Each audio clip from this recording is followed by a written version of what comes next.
Hi everyone, it's Mrs. O'Brien. Welcome to today's Writer's Workshop mini lesson.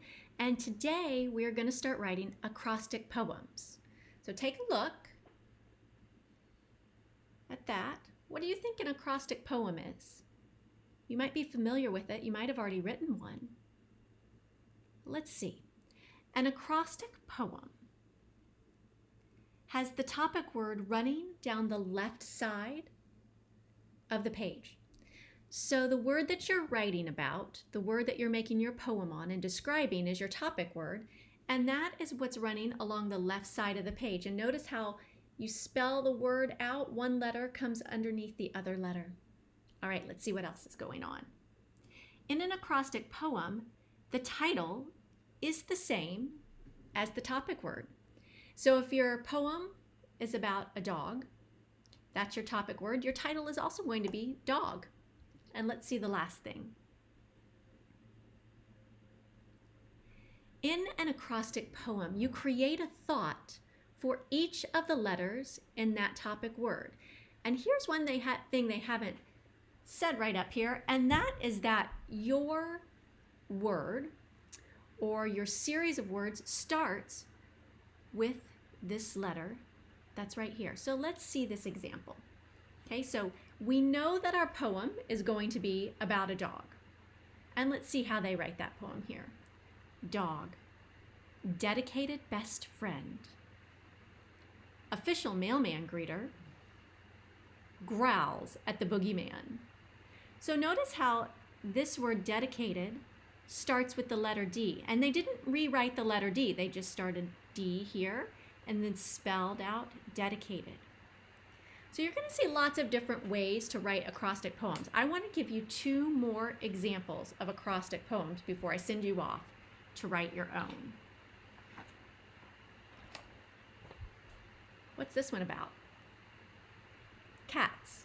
We know because the title is Cats, because they have a picture of a cat, and because if we look at our topic word right here, spelled along the left side of the poem, it says cats, C-A-T-S. Now in this acrostic poem, they primarily have only one word for each line, and that's okay. You can do your poem like that. So let's see what they did. Cats, cuddly, acrobatic, tenacious, soft purring.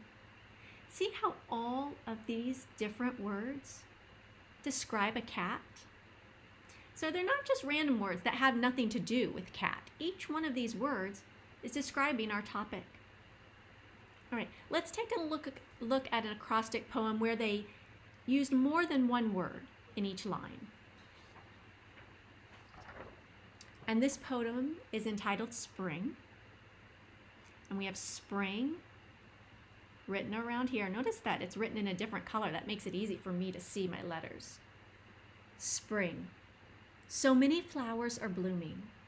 Petite little squirrels come out to play.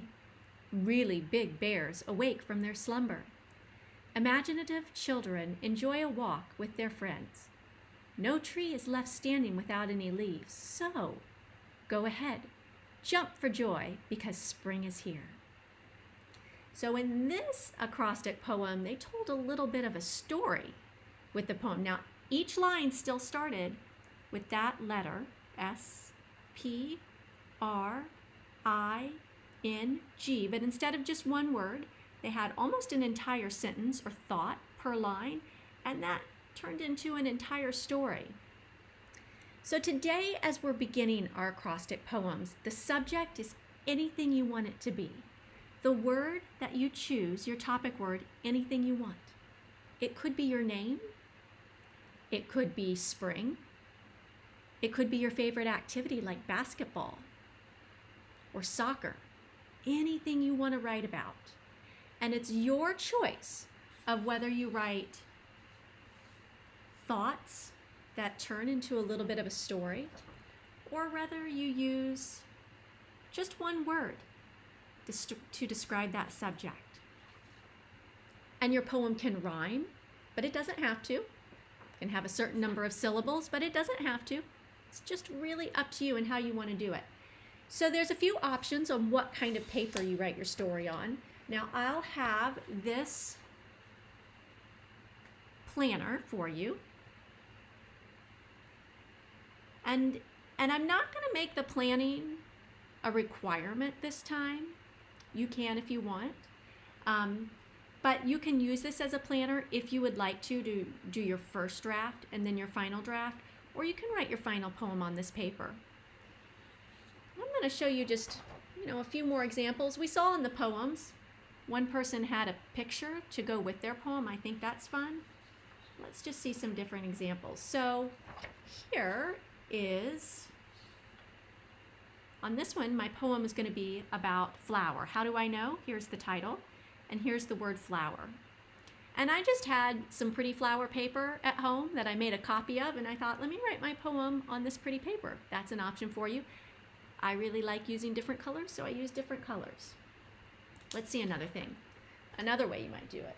Oh, here's another poem that's going to be about flowers. This time I made it plural. I added my S, and I just wrote it in fancy letters at the beginning to make it look pretty. And maybe I write in the same color or different color, and maybe I draw some flowers on here.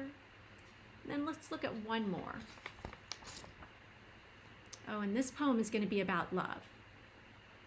And I just wanted to decorate my picture with some hearts to make it pretty. So this acrostic poem is really very much up to you. You use the kind of paper you want to use. You do the subject that you want to write your poem on. You decorate it however you want. Use whatever colors. Really just want you to have a lot of fun with this poem. All right, bye guys, have fun.